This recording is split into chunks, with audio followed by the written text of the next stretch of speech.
هم دیگه میریم مراحل درست کردن این پای سیب جذاب و خوشمزه رو با هم ببینیم.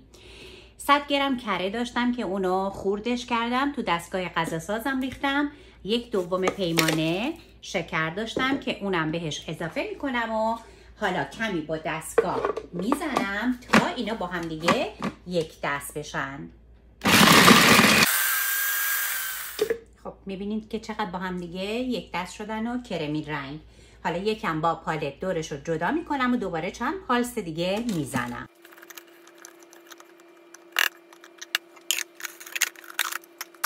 حالا که دیگه میزنه من تخم مرغم بهش اضافه میکنم به همراه وانیلم.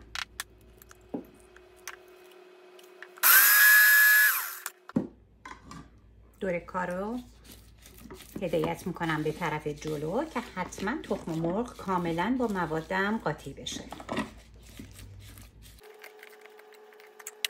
این کارو چند بار تکرار میکنم تا اونایی که به دیواره چسبیده کاملا با اونا مخلوط بشه و خمیرم بوی زخم نداشته باشه و کاملا همه با هم دیگه یک دست بشن. حالا توی چند مرحله آردمو که با بیکینگ پاودر مخلوط کردم و الک کردم به دستگاه اضافه میکنم و اجازه میدم که با هم مخلوط بشن.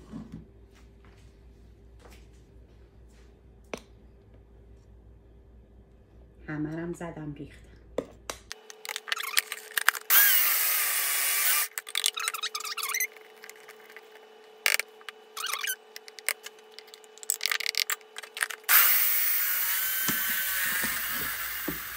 میبینیم که کاملا یه خمیر لطیف و خوبی به دست اومد.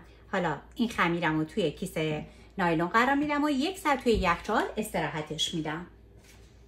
خب حالا بریم مواد میانیش رو درست کنیم. خب سیبامون رو که پوست کندیم با کره تفتشون میدیم تا کاملا سیبا نرم بشن.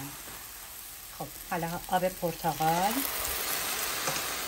اضافه میکنیم و شکرمون رو که هم میتونیم شکر قهوه‌ای باشه و هم شکر سفید که من ترکیبی از شکر قهوه‌ای تیره و روشن استفاده کردم.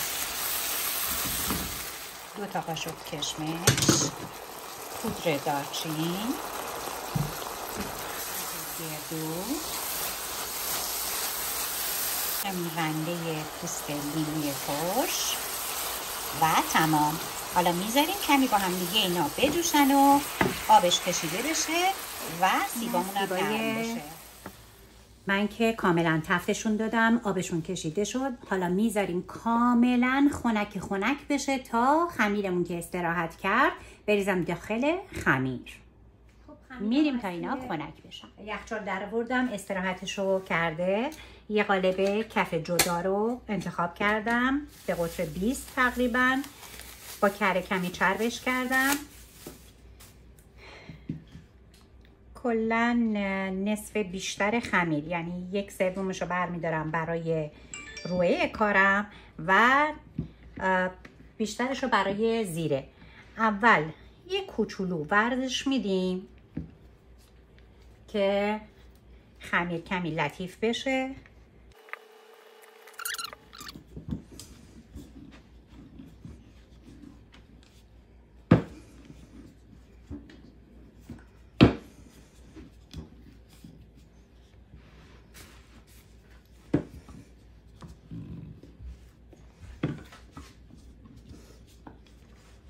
خمیر رو به قطر نیم سانت باز میکنم.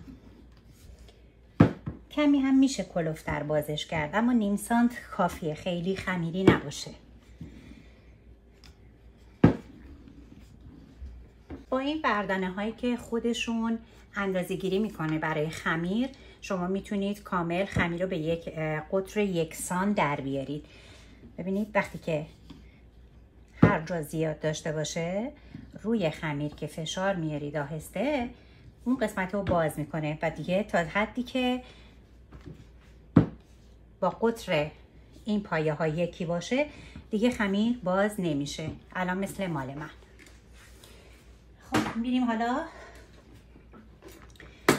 خمیر رو میندازیم توی قالبمون.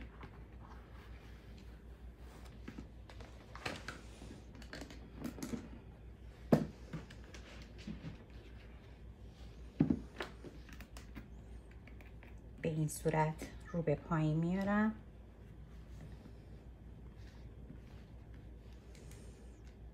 و با کنار انگشت این گوشه رو فیکس میکنم که کاملا یه اندازه بشه.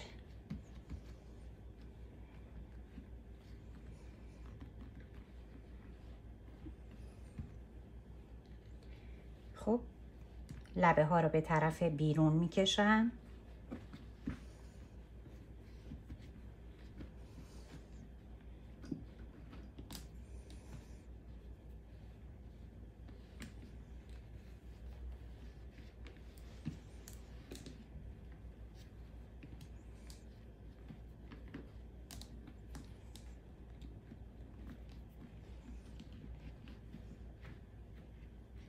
با دست دیواره ها رو فشار میدم تا حسابی به قالب بچسبن. هر جارم که ببینیم اگر کم داره یه کوچولو خمیر رو بهش اضافه میکنیم.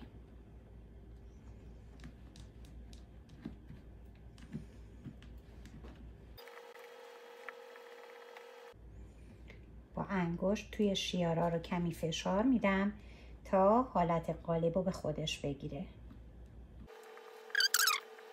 حالا با چنگال چند تا سوراخ کوچولو توش ایجاد میکنم، خیلی نه، میذارمش کنار. حالا میریم خمیر روی رم باز کردم. حالا نوارای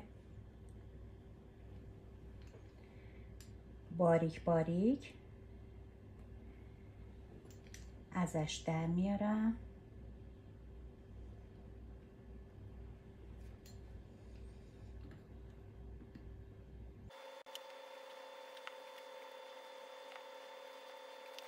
اینو کنار میذاریم. مایه سیبی رو که با گردو تفت داده بودم گذاشته بودم خنک شده میریزم داخلش.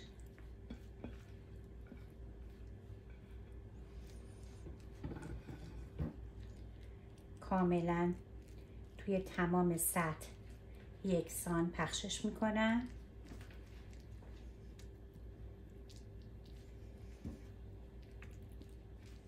خب حالا نوارایی که برش زدیم و میایم شروع میکنیم روی کارمون فیکس میکنیم.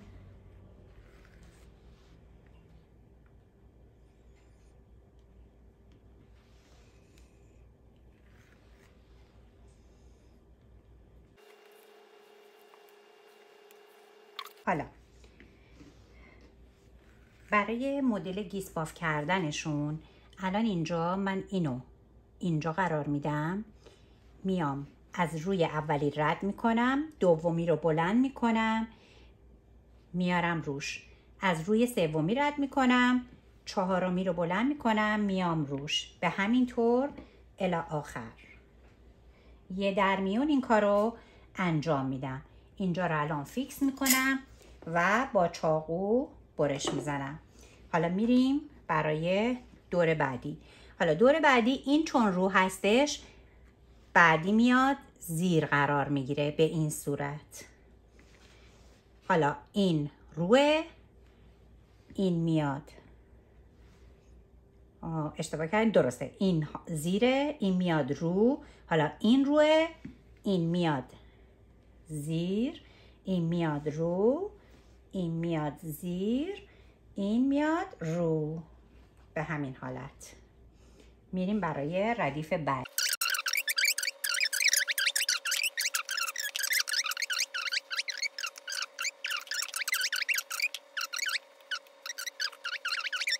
پروانه های کوچولو رو کاتر زدم و دور تا دور قالبم دارم میچسبونم.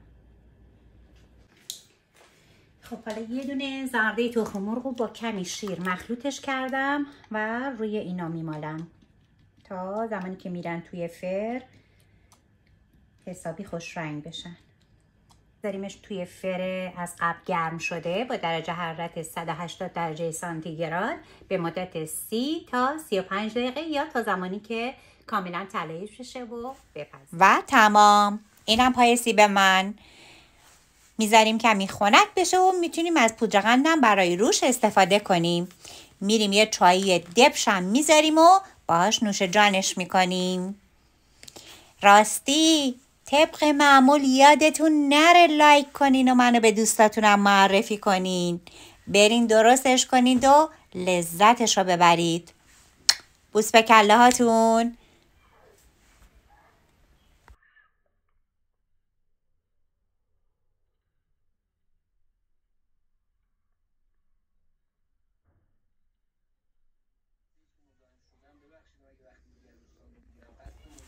اینم از بافت داخلش. گفتم اینم ببینین تا تموم نشده.